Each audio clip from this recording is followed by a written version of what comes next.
Hi friends, இன்றைக்கி ஒரு travel video தான் வரப்போகுது. வீடியோவை நீங்கள் ஸ்கிப் பண்ணாமல் பாருங்கள்.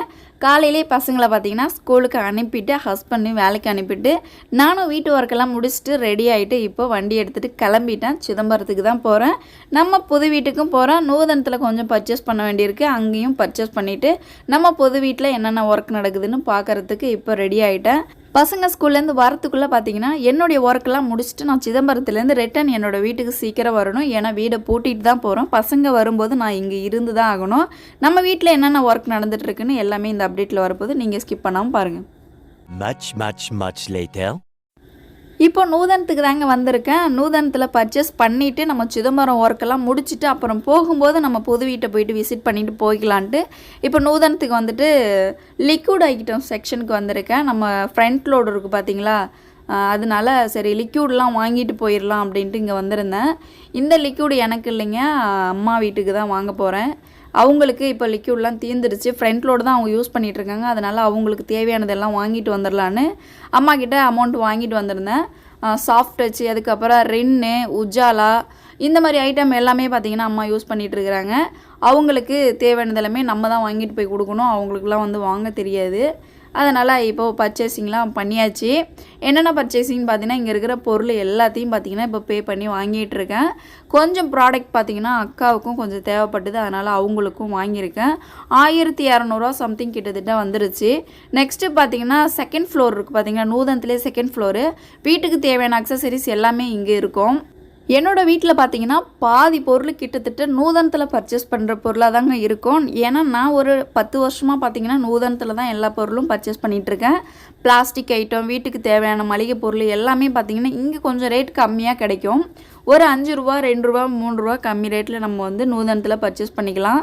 அதே போல் பார்த்திங்கன்னா அக்கா வந்து கிரில் சிக்கன் வந்து ஹீட் பண்ணுறது ஒன்று வாங்கிட்டு வா அப்படின்னு சொல்லியிருந்தாங்க. அதனால் கிரில்லு போடுற கம்பி வந்து இப்போ தேடினேன். இந்த ரேக்கில் தான் பார்த்தீங்கன்னா கிடச்சிது. அதையும் பார்த்தீங்கன்னா அதுலேயும் நம்ம பார்த்து எடுக்கணும். ரவுண்ட் ஷேப்பாக இருக்கா இல்லை கட்டம் ஷேப்பில் இருக்கான்னு சொல்லிட்டு பார்த்து நம்ம எடுக்கணும்.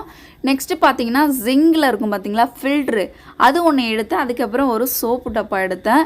இது மூணும் இங்கே மேலே செகண்ட் ஃப்ளோரில் வந்து பர்ச்சேஸ் பண்ணியிருக்கேன். நெக்ஸ்ட்டு இங்கே ஹேண்ட்பேகு, அதுக்கப்புறம் பசங்களுக்கு தேவையான lunch box, snacks cup, next பார்த்தீங்கன்னா வாட்ரு பாட்டிலு எல்லாமே இங்கே கம்மி ரேட்டில் கிடைக்கும். நம்ம பசங்களுக்கு எல்லாருக்கும் பார்த்தீங்கன்னா இங்கே தாங்க நான் பர்ச்சேஸ் பண்ணுவேன். வாட்டர் பாட்டிலாம் ஸ்டார்டிங் ரேட்டு 20 ரூபாயிலேருந்து இருக்குது, 25 இருக்குது. ஸ்நாக்ஸ் கப்லாம் பார்த்தீங்கன்னா 10 ரூபாயிலேருந்து இருக்குது. இப்போ நான் இங்கே பர்ச்சேஸ் பண்ணியிருக்கிறது ஜிங்கில் இருக்கிற ஃபில்ட்ருங்க. நம்ம இந்த ஃபில்ட்ரை டேரெக்டாக எடுத்து அதில் டஸ்ட் இருந்துச்சுன்னா தட்டிட்டு திரும்ப நம்ம வந்து இன்சர்ட் பண்ணிக்கலாம். அதுதான் பார்த்தீங்கன்னா ஒன்று எடுத்திருக்கேன்.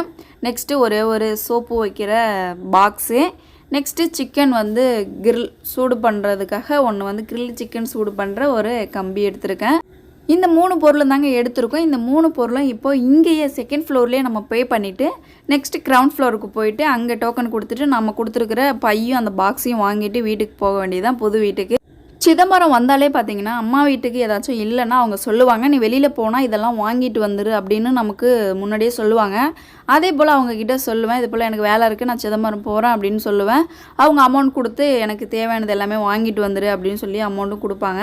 அதே போல் இன்றைக்கி பார்த்தீங்கன்னா அம்மா கொடுத்துருந்த அமௌண்ட்டுக்கு அவங்களுக்கு தேவையான அக்சசரிஸ் எல்லாமே வாங்கியாச்சு. டோக்கனை கொடுத்துட்டு நம்மளுடைய பாக்ஸும் பையும் வாங்கிக்கிட்டு இப்போ கஞ்சி தொட்டியிலேருந்து வண்டி எடுக்க போகிறேங்க. நூதனம் பார்த்துக்கோங்க, இது வந்து புது நூதனம். இதில் செகண்ட் ஃப்ளோர் வரைக்கும் இருக்குது. கிரவுண்ட் ஃப்ளோரு, ஃபஸ்ட்டு ஃப்ளோரு, அதுக்கப்புறம் செகண்ட் ஃப்ளோரு. அங்கேருந்து வந்து வர வழியில் பார்த்திங்கன்னா சாப்பாடு வாங்கிட்டு போய் சாப்பிட்றலான்னு சாப்பாடு வாங்கிட்டு நம்ம புது வீட்டுக்கு வந்தாச்சுங்க.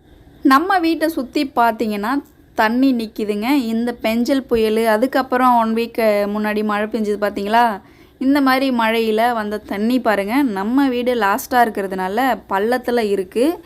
மண் அடிக்கும்போது பார்த்திங்கன்னா நம்ம வந்து ஹைட்டு ஏற்றிடணும் மண் அடித்து.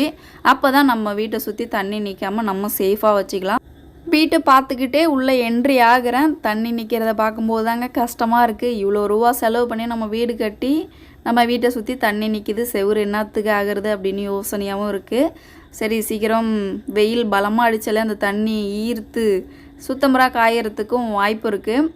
சரி பார்ப்போம். நம்ம வீடு பள்ளத்தில் இருக்கிறதுனால ரொம்ப கஷ்டமாக இருக்குங்க. ஆனால் அதிக மழைலாம் பெஞ்சிச்சின்னா கண்டிப்பாக வீட்டை சுற்றி நிறைய தண்ணி நிற்கும். நம்ம மண் அடித்து நம்ம மூடாக்கிட்டோம்னா கண்டிப்பாக தண்ணி ஏறுறதுக்கு வாய்ப்பு இருக்காது. நெக்ஸ்ட்டு பார்த்தீங்கன்னா இந்த வீட்டுக்கு லாஸ்ட்டாக நான் எப்போ வந்தேன்னு பார்த்தீங்கன்னா பாப்பாவுக்கு டைஃபாய்டு ஃபீவர் இருந்தது பார்த்தீங்களா. அப்போ 3 இன்ஜெக்ஷன் போடுறதுக்கு சிதம்பரம் பாலமுருகன் டாக்டர்கிட்ட கூட்டிகிட்டு வந்திருந்தேன்.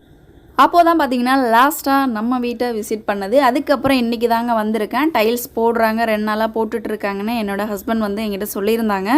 சரி போயிட்டு ஒரு டைம் பார்த்துட்டு வரும். டைல்ஸ் வந்து அன்னைக்கு போயிட்டு பாண்டிச்சேரியில் செலக்ட் பண்ணிவிட்டு வந்ததோடு சரி, அது வீட்டுக்கு போட்டால் எப்படி இருக்கும் லுக்கு, அது பார்க்கணுமே அப்படின்னு எனக்குள்ளே ஒரு ஆர்வம் இருந்துகிட்டே இருந்துச்சு.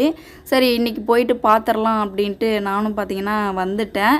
வந்ததுக்கப்புறம் பார்த்திங்கன்னா இந்த டைல்ஸ் எதுக்கு செலக்ட் பண்ணியிருக்கோம்னா, அழுக்கு பட்டாலும் தெரியக்கூடாதுங்க. ஒயிட்டும் அந்த சாண்டலும் சேர்ந்துருக்கு பாருங்கள். அழுக்கு பட்டாலும் தெரியக்கூடாது. லைஃப் லாங் வந்து நம்ம வீட்டில் இருக்க போகிறது டைல்ஸ் ஒன்று.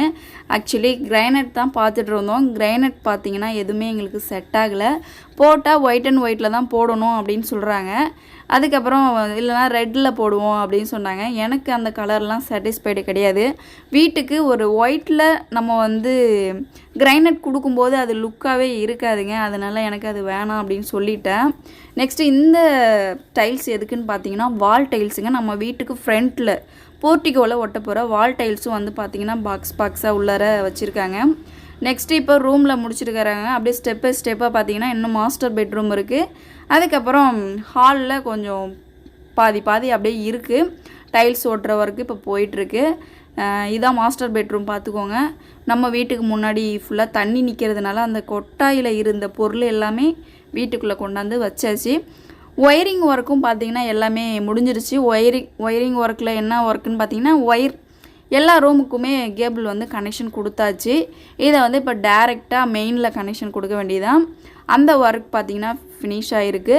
இப்போ ஸ்டெப் பை ஸ்டெப்பாக பார்த்திங்கன்னா டைல்ஸும் சூப்பராக போட்டுட்ருக்குறாங்க. டைல்ஸ் எப்படி இருக்குன்னு மறக்காமல் நீங்கள் கமெண்ட்டில் சொல்லுங்கள். எங்களுடைய செலெக்ஷன் எப்படி இருக்குன்னு சொல்லுங்கள். ஏன்னா லைஃப் லாங் கீழே கிடக்கிறது, அழுக்கு பட்டாலும் தெரியக்கூடாது, வீட்டுக்கு அம்சமாகவும் இருக்கணுங்கிற மாதிரி தான் செலக்ட் பண்ணியிருக்கோம். டைல்ஸும் பார்த்திங்கன்னா கொஞ்சம் பெரிய டைல்ஸாக போட்டிருக்குறாங்க. சின்ன டைல்ஸாக இருக்கும் பார்த்தீங்களா, சைஸ் சின்னது அது கிடையாதுங்க. நம்ம கிரைனைட் சைஸுக்கு இருக்கிற டைல்ஸு தான் நம்ம வந்து இப்போது போட்டிருக்கோம். இது எனக்கு தெரியாது. நான் சின்ன பாக்ஸ் தான் போட போகிறாங்க அப்படின்னு நினச்சிட்டு இருந்தேன். அப்புறம் தான் கிட்ட வந்து பார்க்கும்போது தெரியுது பெரிய டைல்ஸ் தான் போட்டிருக்கிறாங்க. சைஸ் பார்த்திங்கன்னா பெருசில் போட்டிருக்கிறாங்க. சின்ன பாக்ஸாக போடும்போது பார்த்திங்கன்னா அந்த கோடு வந்து தெரியும். பெருசாக போடுறதுனால அழகாக தெரியாது. அது கொஞ்சம் சூப்பராக ஒரு நீட்னஸாக இருக்கும் பார்க்குறதுக்கு. நெக்ஸ்ட்டு மாடியில் என்ன ஒர்க் நடந்துகிட்ருக்குன்னு இப்போ மாடிக்கு வந்திருந்தேன். நம்ம வீட்டுக்கு பின்னாடி தான் ஆல்ரெடி தெரியும் உங்களுக்கு, பைபாஸ் போயிட்டுருக்கு. இங்கே தான் பார்த்தீங்கன்னா இப்போ வந்து இன்றைக்கி ஒர்க் போயிட்டுருக்கு. படிக்கூண்டு தாங்க. படிக்கூண்டு அழகாக பூசிட்டுருக்குறாங்க. அதுக்கு மேலே நம்மளுடைய அக்வாடெக் நம்ம டேங்க் வாங்கி வச்சுருக்கோம் பார்த்தீங்களா, அந்த டேங்க் அது மேலே தான் ஃபிட் பண்ணுவாங்க. நம்ம வீட்டுக்கும் சைடில் பாருங்கள், இந்த வாய்க்காலில் தண்ணி நொம்பி கீழே போகிற அளவு மழை பெஞ்சு தண்ணி நிற்கிது. நம்ம இடம் பார்த்திங்கன்னா பள்ளத்தில் தாங்க இருக்குது. நம்ம சுற்றிலும் மண் அடித்து சூப்பராக நம்ம வந்து அழகாக மோடு தூக்கிட்டோம்னா தண்ணி வந்து நம்ம வீட்டை சுற்றி வர்றதுக்கு சான்ஸ் இருக்காது. வீடு கட்டி முடிச்சு எண்டிங்கில் கண்டிப்பாக வீட்டை சுற்றி மண் அடிப்பாங்க. ஏன்னா இப்போ காம்பவுண்டு கட்ட வேண்டியது இருக்குது. அதுக்கே பார்த்திங்கன்னா சுற்றிலும் தண்ணி நிற்கிது. காம்பவுண்ட் கட்டுற ஒர்க்கே இன்னும் ப்ராசஸ் வந்து நடக்கலை. கம்பி பாருங்கள், பில்லர் விட்டதோடு அப்படியே நிற்கிது. மற்றபடி சிமெண்ட்டு ஜல்லி எல்லாமே வந்து இருக்குது. அந்த தண்ணி வற்றினா தானே நம்மளுடைய ஒர்க்கு வந்து அங்கே ஸ்டார்ட் ஆகும். அது அப்படியே ஸ்டாப் ஆகி நிற்கிது பாருங்கள். நம்ம வீட்டோடைய ஹவுஸ் வார்மிங் டேட்டு பார்த்திங்கன்னா கூடிய சீக்கிரம் நான் சொல்கிறேங்க. இன்னும் ஃபிக்ஸ் ஆகலை. ஏன்னு பார்த்தீங்கன்னா தைப்பூசத்தில் வச்சிடலாம். வர தை மாதம் ஃபிக்ஸ் ஆகிடுச்சு. பட் வர தைக்கு தாங்க வைக்க போகிறோம். எந்த தேதியில் வைக்கலாம், தைப்பூசத்தில் வைக்கலாமா இல்லை அதுக்கப்புறம் நல்ல நாள் கிடைக்குமா அப்படின்னு அது தாங்க சர்ச் பண்ணிகிட்ருக்கோம். தைப்பூசம் பார்த்திங்கன்னா செவ்வாய்க்கிழமை வருது. செவ்வாய்க்கிழமையில் நல்ல காரியங்கள் செய்யக்கூடாது அப்படின்னு சொல்கிறாங்க. அதனால் தைப்பூசத்தில் வைக்கலான்னு நினச்சிட்டு இருந்தேன். தைப்பூசம் பார்த்திங்கன்னா செவ்வாய்க்கிழமை வர்றதுனால அன்னைக்கு வேணாம் அப்படின்னு கேன்சல் பண்ணியிருக்கிறாங்க. தை மாதம் தாங்க வைக்க போகிறேன். அதில் இன்னும் டேட் வந்து ஃபிக்ஸ் பண்ணலை. டேட் ஃபிக்ஸ் பண்ணதை நான் கண்டிப்பாக சொல்கிறேன். நம்ம வீட்டோடைய ஹவுஸ் வார்மிங்கோட டேட்டு. நெக்ஸ்ட்டு பார்த்திங்கன்னா சாப்பிட்லாம் அப்படின்ட்டு வெயிட் பண்ணேன். அதுக்குள்ளே இங்கே ஒர்க் பண்ணுறதுக்கு வந்துட்டாங்க. சரி சாப்பாடு எடுத்துகிட்டு நம்ம கீழே போய் சாப்பிட்றலாம் அப்படின்ட்டு அங்கே சாப்பாடு அப்படியே வச்சுட்டு இவங்க கூட கொஞ்சம் நேரம் பேசிகிட்டு இருந்தாங்க. என்ன ஒர்க் பண்ணிகிட்ருக்கீங்க அப்படின்னு சொல்லிட்டு கேட்டுட்டு இருந்தேன். அவங்களும் சொல்லியிருந்தாங்க மேலே டேங்க் வைக்கிறதுக்கு பூசிகிட்ருக்கோம். இன்றைக்கி டைல்ஸ்லாம் போடல, எங்களுடைய கொத்தனார் ஒர்க்கு தாம்மா போயிட்டுருக்கு அப்படின்னு அவங்க சொல்லியிருந்தாங்க. நானும் பார்த்தீங்கன்னா சாப்பாடு எடுத்துகிட்டு கீழே போயிட்டு சாப்பிட்றலான்ட்டு சாப்பாடு எடுத்துகிட்டு நானும் கீழே கிச்சனுக்கு வந்துட்டேங்க. கிச்சனில் ஒரு அட்டையை எடுத்து போட்டு இங்கேயே சாப்பிட்டுட்டு நம்ம வந்து அப்புறம் என்னென்ன ஒர்க் உள்ளார நடந்துகிட்ருக்குன்னு செக் பண்ணி பார்க்கலான்னு இப்போ சாப்பிடவும் ஸ்டார்ட் பண்ணிட்டேன். பாதி சாப்பாடு பார்த்திங்கன்னா புளி சாதம், பாதி சாப்பாடு தக்காளி சாதங்க. ரெண்டையும் சாப்பிட்டாச்சு. இதோட ரேட் பார்த்திங்கன்னா 30 ரூபா தான். சாப்பிட்டுட்டு அப்படியே திரும்ப ஒரு ஓவர்வியூவுங்க. இப்போ என்னென்ன ஒர்க் பண்ணிகிட்ருக்காங்கன்னு பார்த்தீங்கன்னா, உள்ளே இருக்கிறவங்க இந்த வேஸ்ட் அட்டை இருக்கும் பார்த்திங்களா, டைல்ஸோடைய பாக்ஸு, அந்த பாக்ஸில் அவங்க வந்து க்ளீன் பண்ணிகிட்ருக்குறாங்க. ஏன்னா ஹால் டைல்ஸ் ஓட்டுறதுக்கு க்ளீனாக இருக்கணும், எந்த ஒரு டஸ்ட்டும் இருக்கக்கூடாது. இதை க்ளீன் பண்ணுறதுக்குன்னே இவங்களுடைய ஒர்க்கு இன்றைக்கி கொடுத்துருந்தாங்க அப்படின்னு சொல்லியிருந்தாங்க. இவங்களும் ஒரு ரூமாக பார்த்திங்கன்னா ஸ்டெப் பை ஸ்டெப்பாக க்ளீன் பண்ணி எல்லா அட்டையும் எடுத்து வச்சிட்ருக்காங்க. ஏன்னா கார்னர்லாம் இன்னும் டைல்ஸ் ஒட்டவே இல்லைங்க.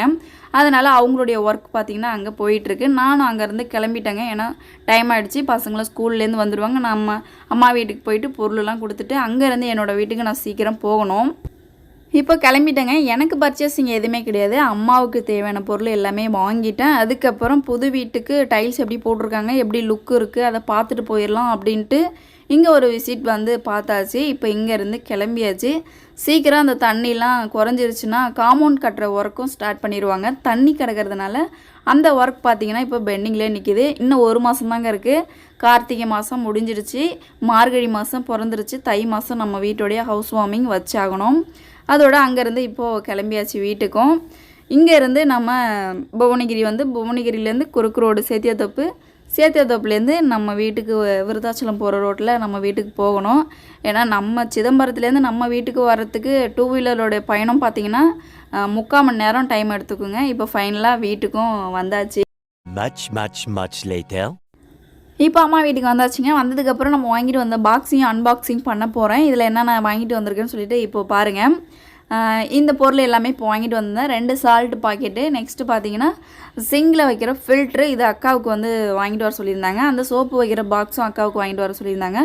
இதில் கொஞ்சம் பொருள்லாம் பார்த்தீங்கன்னா அக்காவுக்கும் இருக்கும், அம்மாவுக்கும் பாதி பொருள் இருக்கும். விம் சோப்பில் 5 ரூபாயில் பார்த்தீங்கன்னா 10 சோப்பு, அதுக்கப்புறம் லைபாயில் 1, டாபர் பேஸ்ட்டில் பார்த்தீங்கன்னா 5 பாக்ஸு, நெக்ஸ்ட்டு 2 அனில் சேமியா, அதுக்கப்புறம் உஜாலா 1 லிட்ரு, நெக்ஸ்ட்டு சாஃப்ட் டச்சில் பெருசு, அதுக்கடுத்து பார்த்தீங்கன்னா Rin surf Excel, Rin 1 litre, surf XL பார்த்தீங்கன்னா 2 லிட்ரு. இவ்வளோ தாங்க இன்றைக்கி அம்மா வீட்டுக்கு வாங்கிட்டு வந்திருந்த மளிகை பொருளும் லிக்யூட் ஐட்டமும். இதுக்கப்புறம் நம்ம வீட்டுக்கு வந்ததுக்கப்புறம் என்ன செய்கிறோன்னு சொல்லிட்டு நீங்களே ஸ்கிப் பண்ணாமல் பாருங்கள். Much later. நம்ம வீட்டுக்கு பார்த்தீங்கன்னா குட்டி தங்கப்புள்ள வந்திருக்கான், சர்வேஷ் தாங்க.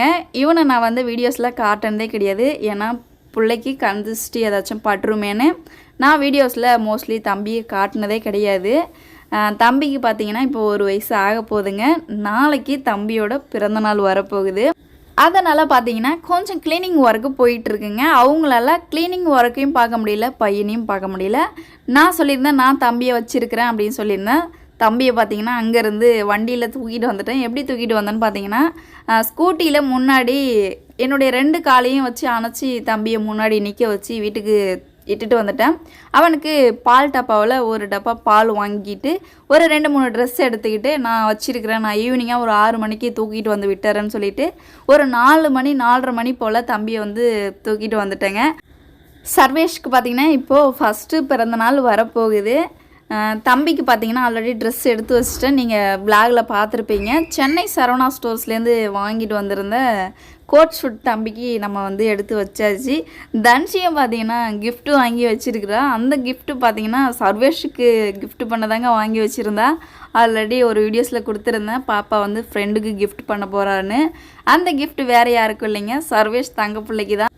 தம்பி பார்த்திங்கன்னா என் கூடலாம் தனியாக இருப்பானா அப்படின்னு நான்லாம் யோசிச்சுட்டே தான் இருந்தேன். இப்போ பார்த்தீங்கன்னா ஜாலியாக விளையாடுறாங்க. அவங்க அம்மா அப்பாவை தேடவே இல்லை, என் கூட அவ்வளோ என்டர்டைம் ஜாலியாக இருக்கான். பசங்களும் பார்த்திங்கன்னா இப்போ ஸ்கூல்லேருந்து வந்துட்டாங்க. வந்ததுக்கப்புறம் சர்வேஷோடைய சிரிப்பு இருக்கட்டுமே, அவனோட கைத்தட்டி அவனோட எக்ஸைட்மெண்ட்டு இன்னும் அதிகமாக இருக்குது. அக்காவும் அண்ணாவும் வந்துட்டாங்கன்னு இன்னும் சர்வேஷ் பார்த்திங்கன்னா ரொம்ப ஜாலியாக விளையாண்டுட்டு இருந்தான். நெக்ஸ்ட்டு பார்த்திங்கன்னா ஈவினிங் டைமாக இருக்கிறதுனால அவனுக்கு வந்து பால் மட்டும் கொடுத்தா போதுங்க. ஏன்னா காலையிலேருந்து மதியம் வரைக்கும் வந்து ஃபுட்டு சாப்பிட்ருப்பான். காலையில் இட்லி, மதியத்துக்கு ரசம் சாதம், சாம்பார் சாதம், அந்த மாதிரி ஏதாச்சும் குழச்சி ஊட்டியிருப்பாங்க. நம்மக்கிட்ட ஈவினிங்கில் இருக்கிறதுனால மில்க் மட்டும் கொடுத்தா போதுன்னு பால் டப்பா எடுத்துக்கிட்டு தம்பியோட ட்ரெஸ் மட்டும் எடுத்துகிட்டு வந்திருந்தேங்க. தம்பி பாருங்கள் அம்மா அப்பாவை தேடவே இல்லை. நமக்கு அக்கா இருந்தால் போதும், பெருமா இருந்தால் போதும்னு ஜாலியாக பார்த்தீங்கன்னா விளையாண்டுட்டு சர்வேஷ் தங்கத்தோட பிறந்தநாள் விளாக் எல்லாமே கண்டிப்பாக நான் அப்டேட்டில் கொடுக்குறேங்க. வர புதன்கிழமை தம்பியோடைய பிறந்தநாள். அந்த வீடியோஸ் ஃபுல்லாக பார்த்தீங்கன்னா வியாழன் இல்லைனா வெள்ளிக்கிழமை கண்டிப்பாக நான் வந்து எடிட் பண்ணி அப்லோட் பண்ணுறேன். இந்த டே ஃபுல்லாக பார்த்தீங்கன்னா இப்படி தான் போச்சு. எனக்கு மதியமே கால் பண்ணியிருந்தாங்க, இது போல் எனக்கு ஒர்க் ஓவராக இருக்குது, தம்பியை கொஞ்சம் நேரம் வச்சிருங்க அப்படின்னு சொல்லி கால் பண்ணியிருந்தாங்க. நான் இது போல் சிதம்பரத்தில் இருக்கேன், நான் வர லேட் ஆகும் அப்படின்னு சொல்லியிருந்தேன். வந்த உடனே பார்த்தீங்கன்னா போயிட்டு தம்பியை தூக்கிட்டு வச்சுருந்து ஒரு ஈவினிங் 6 மணி போல் ஆனதும் கொண்டு போயிட்டு வீட்டில் விட்டுட்டு வந்துட்டேங்க. வீட்டுக்கு தூக்கிட்டு போனதுமே இப்போ தம்பி தூங்கிட்டான் வீட்டுக்கு போனதுமே. ஸோ இந்த டே இப்படி தாங்க போச்சு. இந்த வீடியோஸ் எப்படி இருந்துச்சுன்னு மறக்காமல் கமெண்ட்டில் சொல்லிவிடுங்க. அடுத்த வீடியோவில் சந்திக்கலாம். பாய்.